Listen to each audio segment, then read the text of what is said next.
Woody Allen siempre dice que se siente más querido y aceptado en Europa que en Estados Unidos. No sé cómo es la relación Europa-Estados Unidos con Wilco. We really enjoy being in Europe, and there are a lot of countries in Europe where we feel like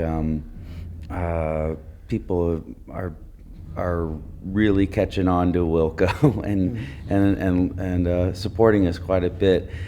The United States is still like the place where people know us the best, and but at the same time, you can kind of feel like they're sick of us a little bit in the United States because we've played so much for so many years. So there's a freshness to the audience in Europe in general, and in Spain in particular. Justo The Band deciden dejarlo cuando llevan 16 años juntos, y lo que dice Robbie Robertson es que ya han tocado en los escenarios más humildes y también en harinas, en estadios, ¿no? Wilco lleva ya también 18 años, lleva ya 2 años más que The Band. También ha tocado en escenarios humildes y ahora llega también a lugares muy grandes como el Teatro del Liceo. ¿En qué momento cree que se encuentra la banda? Que cuando mira hacia atrás, ve más terreno ganado, o cree que todavía hay mucho horizonte por delante. Mm-hmm. Well, yeah, I think that there's a long future for us. We still enjoy it quite a bit, and I mean, it's been longer than 18 years for me, I guess. Everybody in the band really has been playing music for a long time. I think that we take better care of ourselves than people in the band did. Sadly, I mean, they lived pretty hard, or a lot of those guys. That type of traveling, I think, is much harder on you than the kind of traveling that we do. We're like a Boy Scout troop compared to the band, I think. ¿A qué persona, un músico, un pipa, un conductor, me da igual, a qué personas lleva consigo en la cabeza después de tantos años, que no haya olvidado, ¿no? Que haya conocido y que le acompañen precisamente después de tantísimos años? Countless people you meet when you've been touring as long as we have. Each city, there's a group of people that you look forward to seeing again, or promoters that you've worked with over the years, like here in Spain, Olga and Elena, who we've known for a long time and we've worked with. We look forward to seeing them. We don't really have roadies like the traditional kind of roadies that come and go. We have more of a family kind of kindred spirits and artists and people that work with us, so we've kind of snowballed, accumulated those people over the years too. ¿Qué canción suya del repertorio de Wilco le gusta y nunca la tocan? No sé si la banda no quiere o de repente no está siempre entre las peticiones que ahora están recibiendo a la hora de tocar. Yeah, in general, my favorite songs are the ones that never get asked. We never get asked to play. But I can't think of them right now for some reason. I almost can't ever think of the names of my songs unless I have a guitar in my hand. We take requests on our website, and over the years it's been pretty encouraging because almost every song gets requested occasionally. You know, there aren't too many songs I never ever see on there. There's some that I go, oh wow, somebody requested "Shake It Off." Off of that one that never gets requested, but every once in a while it does, and I think it's Glenn. I think it's our drummer. I think he requests it because he likes to play that song. Pensemos en eso solo, en los setlists. Es verdad que la página de Wilco es completísima. He estado mirando una canción en concreto, Casino Queen. He contado la de veces que han tocado Casino Queen en su setlist y he parado a partir de 300 veces.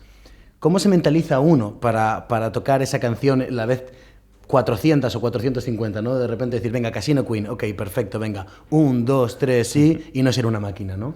Well, Casino Queen we don't play hardly ever anymore, and that's probably part of the reason is that we've played it so much.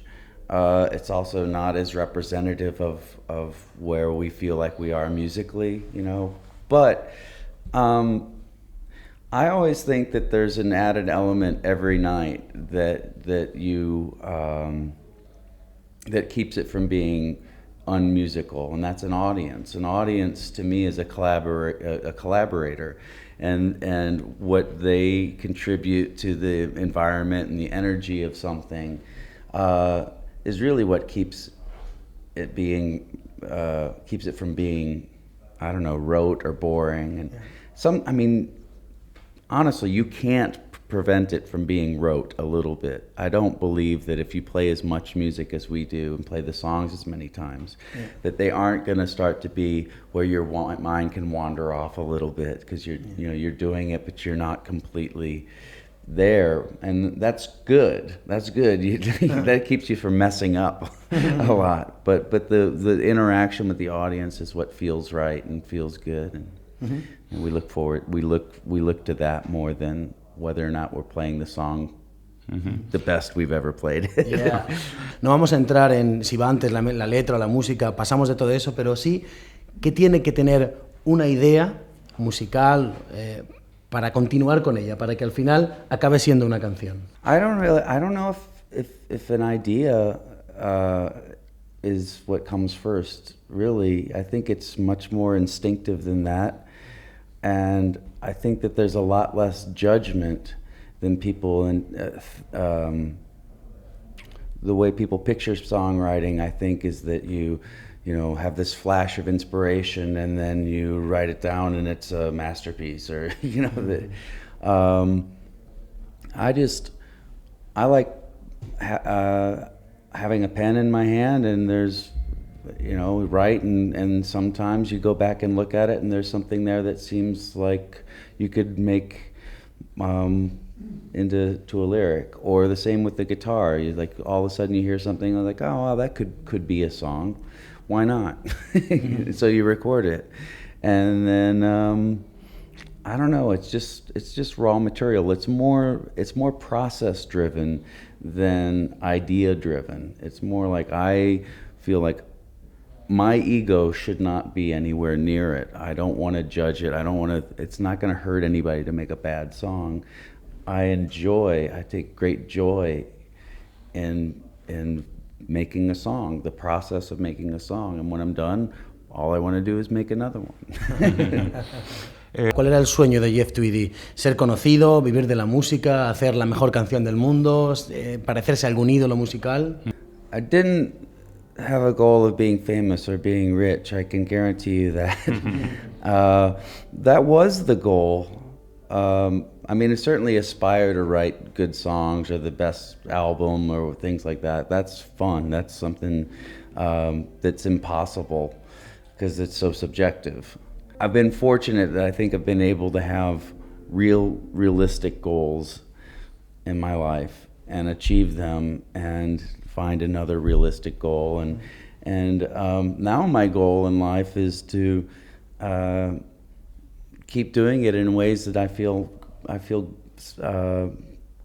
gratified, feel like fortunate that I get to keep doing this. And I think my job now is to protect my inspiration, protect feeling inspired to do it.